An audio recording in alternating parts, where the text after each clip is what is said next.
zayo uzofika uthwasisa ukuthi awufikela ingqondo ngoba funeka bekhululekile kwezifo azoyonqinela abantu abanezifo bathi uyesu uyaphilisa ukudlulisa ngabomi kuyabekho azokukhulula enzele kukhululile uyonqina amandla athi uthi ndibona fakuba ethi bathe ugeza into ethile kodwa uyesu namandla uthi amen.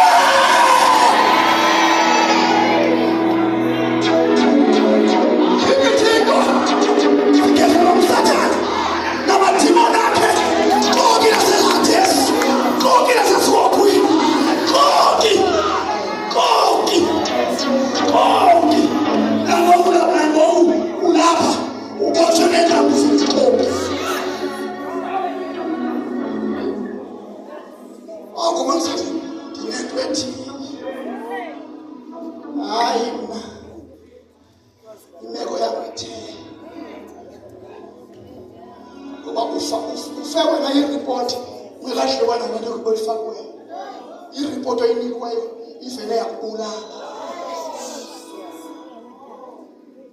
Phuma kula mnyama ithemba lingekho. Ungazazi ukuthi uThixo onamandla onke. Isithele.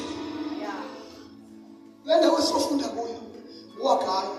Masingayitsheli ngokulethi. Zayifunda phela.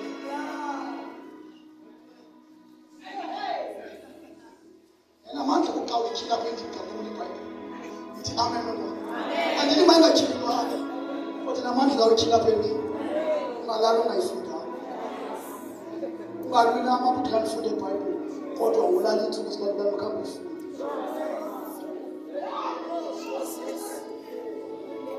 Phela izelo yomkhamba ufunda.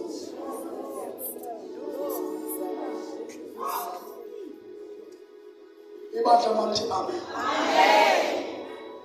Le ndawo esizafunda kuyo. Aba bantu babethinjiwe beseBhabheli.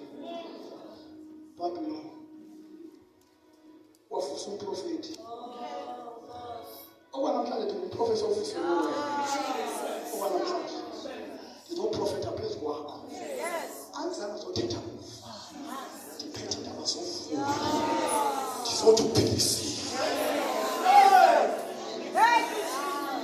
Ngifuna ukuyamkela impilo engekeva uhambe kuphileni unjalo khona asihambe kwabona asihambe kuba siyibambe emoyeni whatever oyibona kwi-physical realm iqala kwi-spiritual realm yonke lento oyibonayo akukubi kungaka emhlabeni ongendawo esenza izinto ngedeki kubulawa abantu i-created kwi-spiritual realm. Ulizwi wabanya uqala ilizwi uqala elivela isibonakalayo. Must say amen. Ngizothi namhlanje grab it by faith.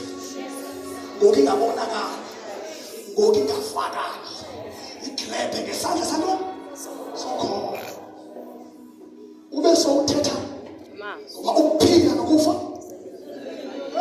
ube ungaphindi uthi wena uyagula.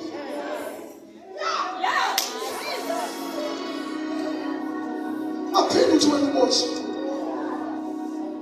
Ungaphindi uthi wena awunamandla. Ungaphindi uthi wena